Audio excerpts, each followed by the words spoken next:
Bonjour, monsieur Tchepli Dramé. Bonjour. L'opposition vient de réussir sa marche les samedis derniers, que vous étiez au premier rang.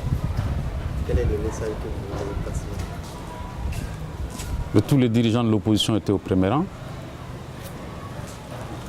Et à l'occasion de cette marche, le peuple malien a exprimé son mécontentement.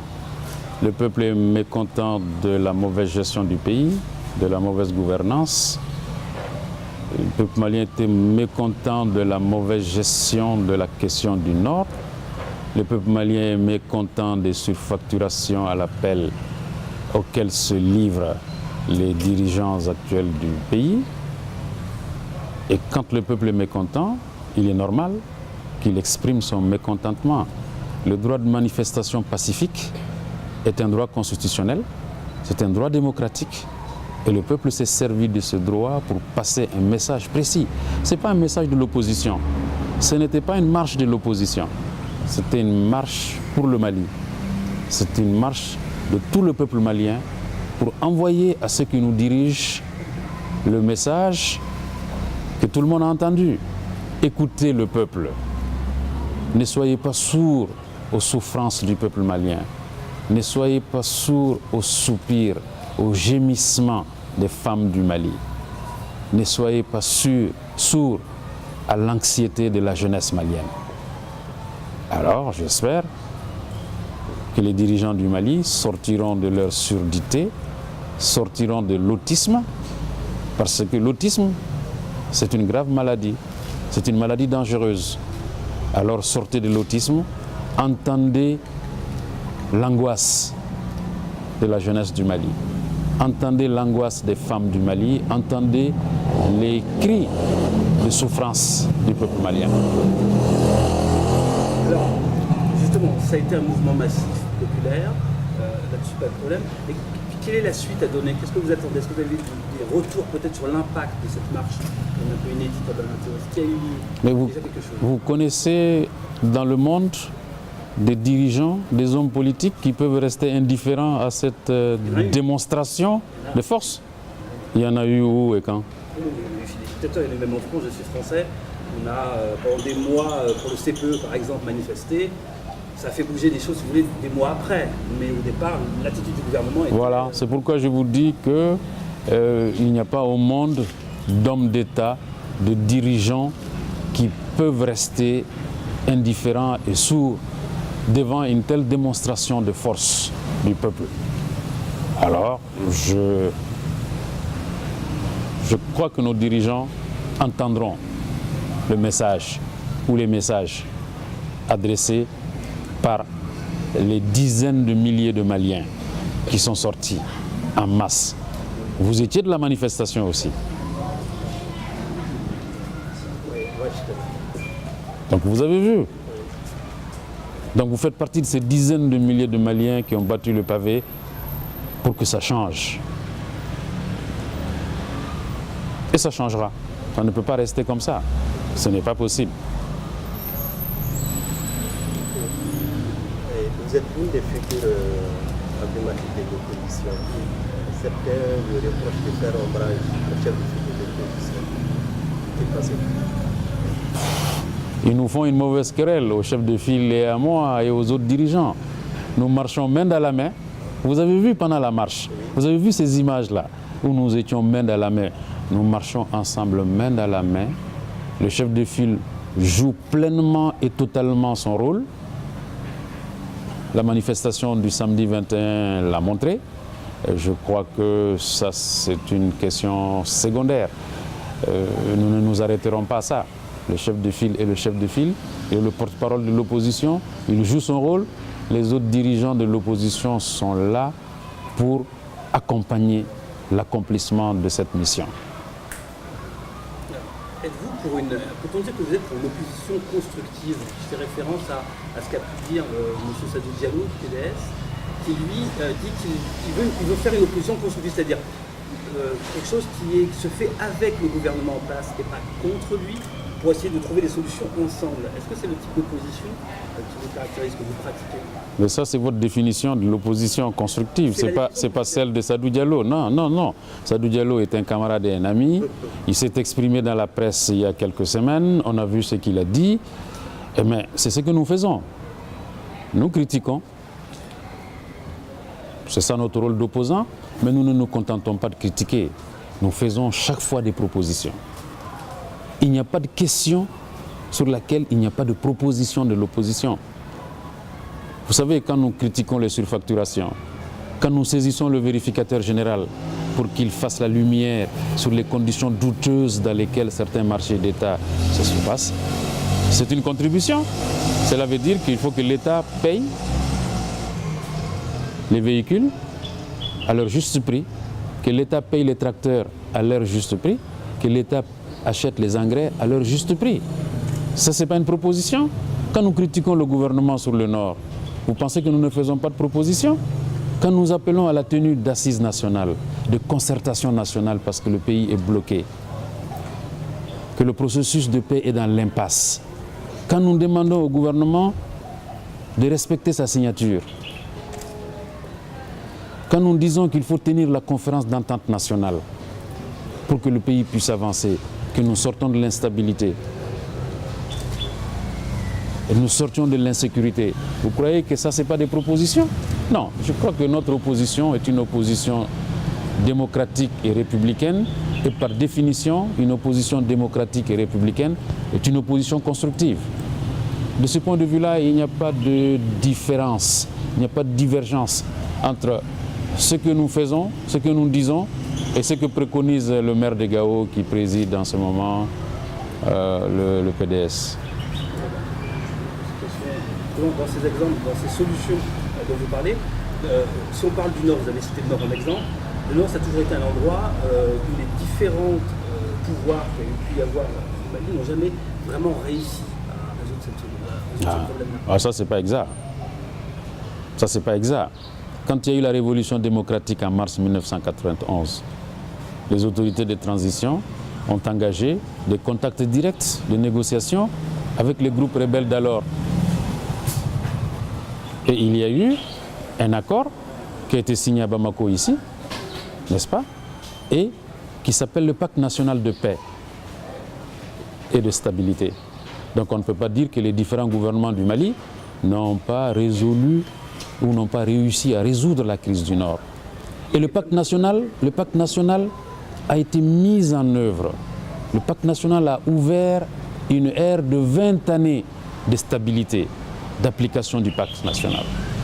Malheureusement, cette ère, cette période de 20 années pendant lesquelles la stabilité a été construite, l'unité du Mali a été patiemment édifiée, cette période a pris fin par la rébellion déclenchée par le MNLA en janvier 2012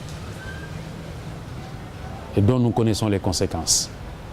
L'occupation du pays, l'occupation du pays, des 2/3 du pays par des groupes terroristes, maliens et étrangers, l'effondrement de l'État, l'effondrement de l'armée, les conséquences de l'attaque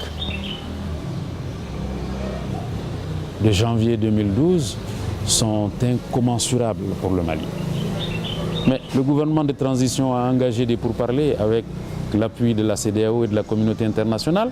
Et ces pourparlers ont débouché sur l'accord préliminaire de Ouagadougou, qui a permis le retour de l'État dans la région de Kidal, qui a permis l'organisation d'une élection présidentielle, sans laquelle le président actuel n'aurait pas été au pouvoir. Donc on ne peut pas dire que les gouvernements successifs du Mali ont été incapables de résoudre la question du Nord. Ce qui se passe, c'est que l'actuel président et ses gouvernements ont été incapables de faire face aux défis. Ils ont échoué, ils ont déçu les Maliens. Au lieu d'appliquer l'accord de Ouagadougou, à partir de leur installation en septembre 2013, on les a vus se perdre dans des déclarations contradictoires. Je ne négocierai pas, je ne laisserai aucun rebelle se hisser à mon niveau. je ne me ferai pas trimballer ou je ne me laisserai pas trimballer. On est allé de déclaration contradictoire en déclaration contradictoire jusqu'au désastre national de mai 2014, jusqu'à l'humiliation nationale avec la visite du ministre Mara à Kidal. Une visite qui a été faite en accord total avec le chef de l'État, avec le président de la République, parce que c'est impensable qu'un Premier ministre puisse se rendre avec plusieurs membres de son gouvernement à Kidal. Ça conduit au désastre. Et c'est à partir de ce désastre national, de cette humiliation nationale, que le gouvernement, que le président de la République ont accepté d'aller à Canossa.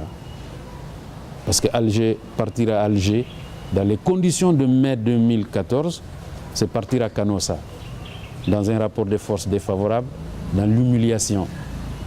Et l'accord d'Alger dont nous parlons aujourd'hui est l'enfant de ce rapport de force défavorable, et l'enfant de la visite désastreuse de Moussa Mara à Kidal, en mai 2014. Donc, il y a des réalités dans ce pays.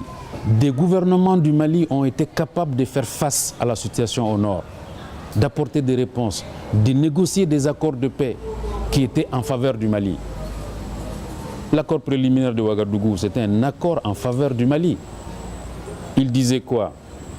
Que les rebelles qui voulaient l'indépendance acceptaient désormais le principe de l'intégrité du territoire et de l'unité nationale.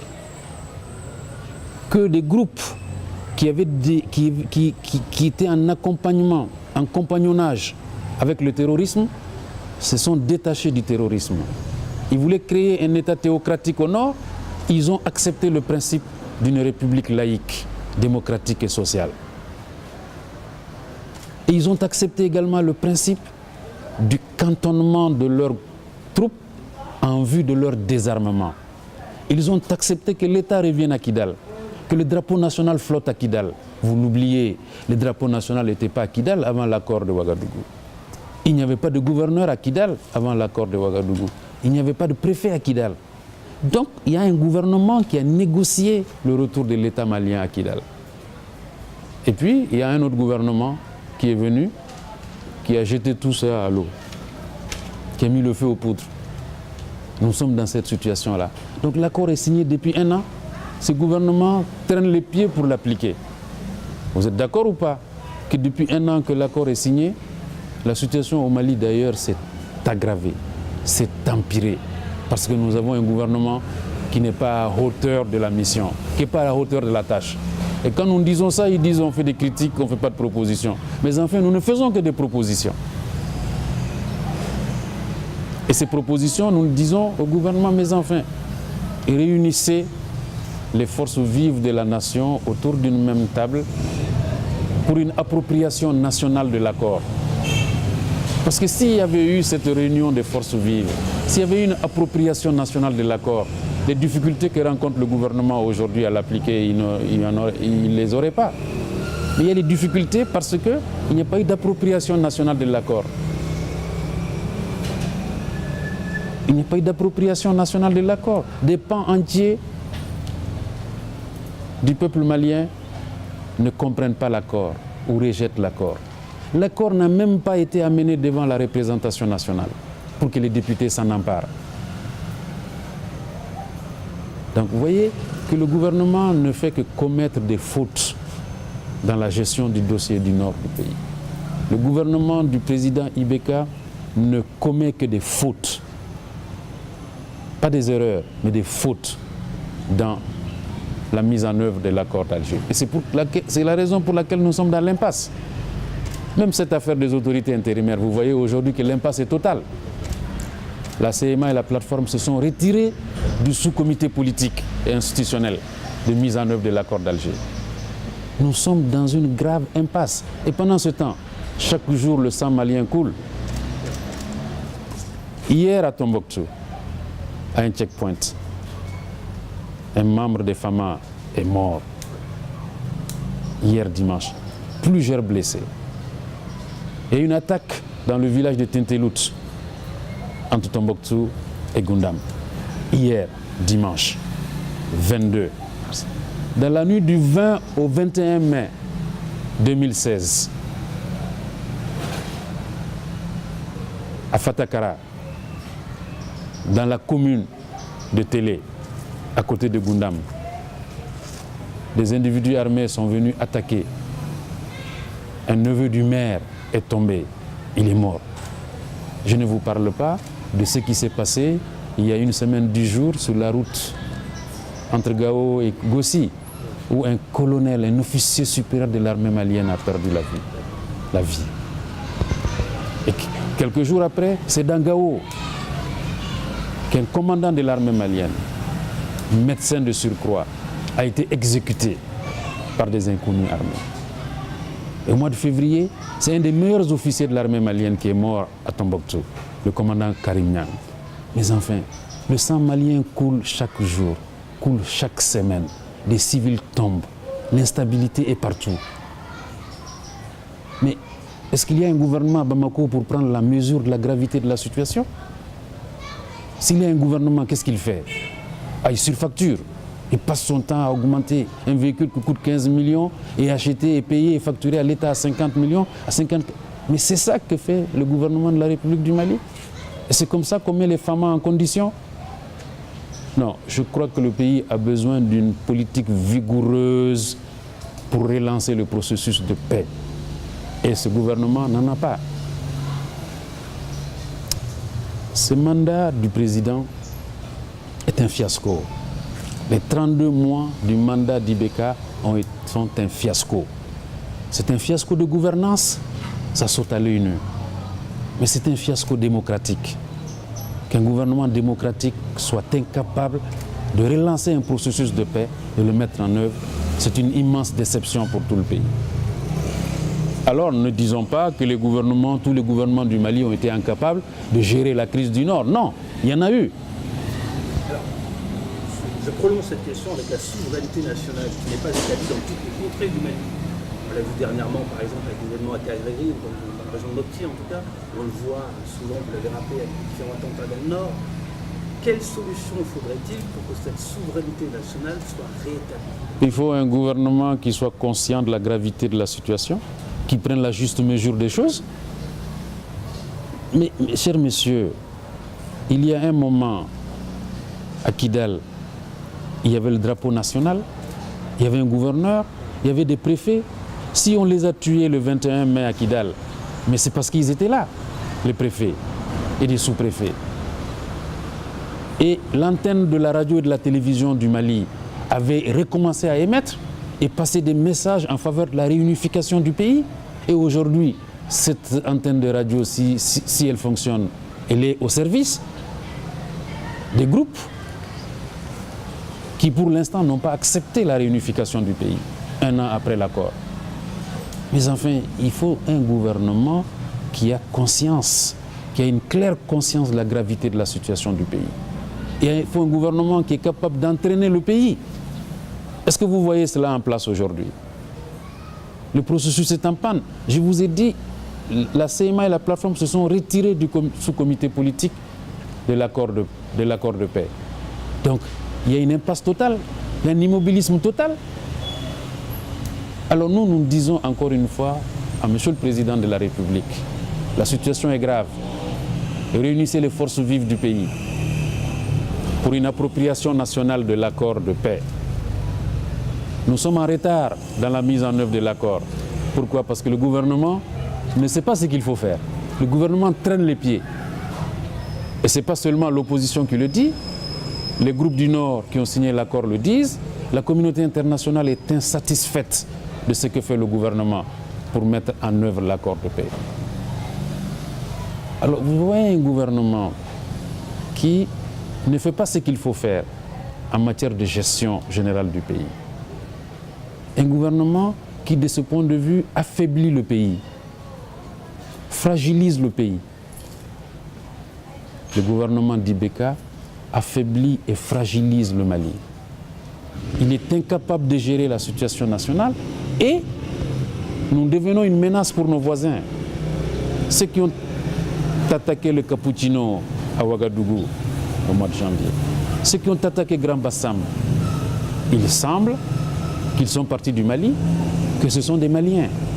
Donc, vous voyez un gouvernement qui n'arrive pas à gérer sa situation intérieure, à stabiliser sa situation intérieure, mais qui exporte l'instabilité chez ses voisins. De ce point de vue-là, il y a une inquiétude à l'échelle de la sous-région. Et c'est pourquoi il est urgent de se ressaisir.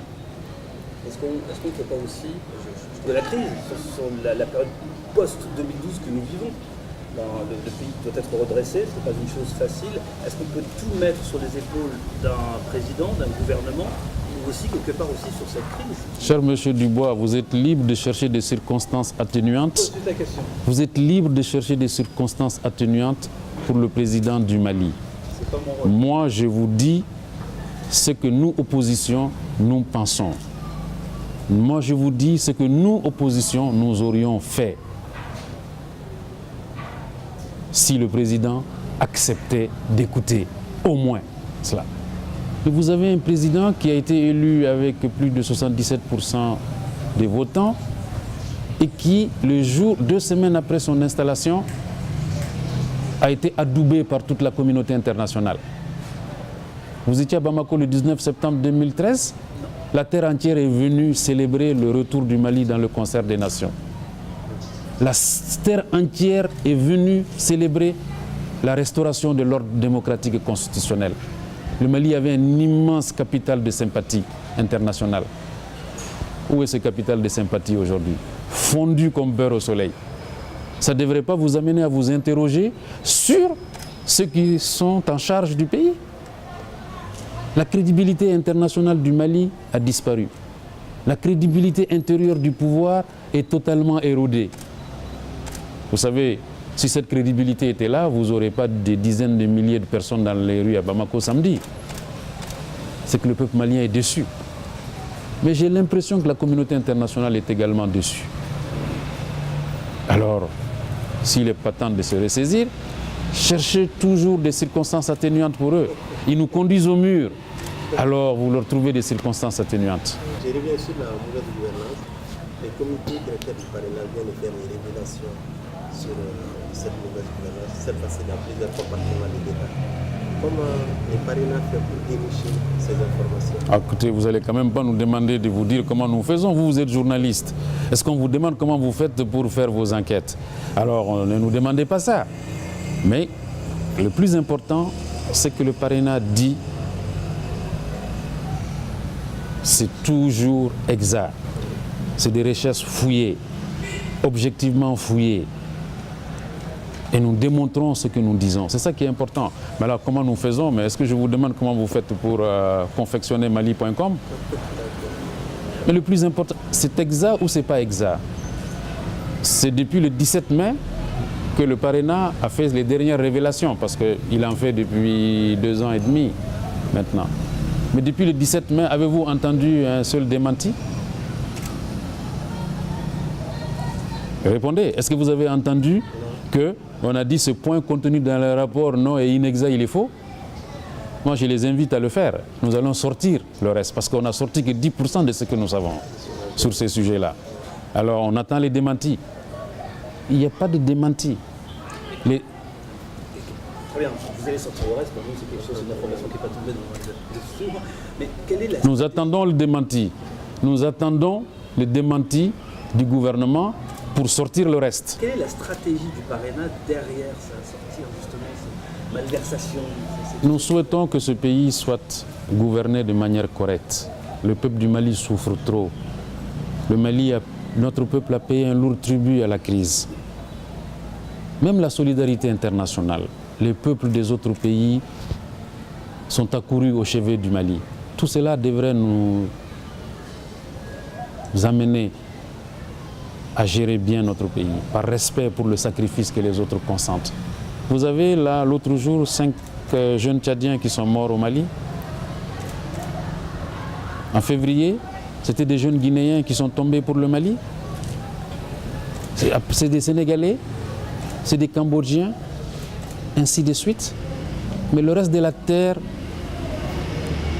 est solidaire du Mali. Et que fait le gouvernement du Mali face à ça? Vous ne croyez pas que par respect pour le sacrifice des jeunes des autres pays, par respect pour le sacrifice des jeunes du Mali qui tombent, les jeunes commandants dont je parle, les colonels dont je parle. Vous ne croyez pas? Le militaire mort hier au checkpoint de Tombouctou. Vous ne croyez pas que par respect pour le sacrifice de ces jeunes, nous aurions dû mieux gérer notre pays? Non? On fait les affaires comme d'habitude. Business as usual, comme disent les Anglais. Mais non, ça c'est... Nous devrions faire autrement. Ces révélations ont des impacts quelconques sur la gestion du pouvoir? Ah non, pas du tout. Ils n'ont pas encore tenu compte de ça. Sinon, on n'aurait pas déploré l'autisme. Nous disons que le président et le gouvernement sont atteints d'une grave maladie. Cette maladie s'appelle l'autisme. Vous n'entendez pas. Quand vous êtes atteint d'autisme, vous n'entendez pas. Vous ne tenez pas compte de ce que dit le peuple. Vous n'entendez pas compte, vous ne tenez pas compte de ce que disent les autres. Vous êtes dans la surdité et quelquefois dans la cécité. Nous souhaitons qu'ils sortent de cela. Et je crois que le peuple malien pense aussi qu'ils sont atteints d'autisme. C'est pourquoi il est sorti samedi, massivement. Et je pense, moi, qu'ils commenceront à écouter. Parce que le peuple est mécontent. Il ne faut pas qu'il soit fâché. Parce qu'il est mécontent, il exprime son mécontentement. Alors, si on n'en tient pas compte, le peuple va se fâcher. Et ce n'est pas bon qu'un peuple se fâche. Dans un article du 20 mai dernier, Jeune Afrique affirme que vous souhaitez reprendre un peu de recul et de liberté. Est-ce que Tchéblé Dramé est plus lasse de la politique malienne? Tchéblé Dramé est quoi? Lassé de la politique malienne? Mais non. Mais comment on peut être lassé du service de son pays? Vous savez, nous sommes dans la lutte depuis l'adolescence. Ça nous a coûté la prison, la torture, l'exil, les méchancetés, l'hostilité incompréhensible. Alors, si nous devons être lassés, on aurait arrêté depuis longtemps, mais non. Le service du Mali vaut que nous continuions le combat. Vous voyez, tous ces vétérans-là qui sont assis à côté, qui se battent depuis des années, qui sont là encore, qui se battent depuis des décennies. Non, je crois qu'il n'y a pas de lassitude. Vous parlez de quoi? Il y a un congrès du parti en vue et ce congrès prévoit effectivement de renouveler les instances du parti. Alors il faut avoir du respect pour le peuple du Parena et lui laisser le droit, le soin, le choix de renouveler les instances du parti. C'est de cela dont il s'agit. Justement, donc vous n'êtes pas là de la politique, vous êtes très critique envers le gouvernement actuel, vous avez une vision des solutions claires de ce qu'il faudrait faire. Quelles sont vos ambitions politiques futures? Est-ce qu'on va vous retrouver peut-être aux prochaines échéances présidentielles, à la prochaine élection présidentielle? On ne peut pas être là de l'amour de son pays. L'amour du pays, on l'a ou on ne l'a pas. On ne peut pas être lassé d'aimer son pays. On ne peut pas être lassé du patriotisme. C'est pas ça la question. Maintenant, franchement, vous voyez dans l'état actuel se trouve le pays, un homme politique responsable s'amusait à parler d'élections de 2018, des candidatures à la présidentielle. Le pays est dans une impasse totale. Le pays est au bord du gouffre. Mais c'est ça l'urgence du moment, franchement. Vous nous voyez en train de parler de 2018 ou des candidatures? Comment pouvez-vous aider ce pays justement, en prenant part justement, vous-même vous impliquant politiquement? Non, on peut aider son pays chaque jour et nous aidons le Mali chaque jour. Chaque jour en étant vigilants sur les atteintes à la morale publique. Chaque jour en étant vigilants sur la gouvernance du pays.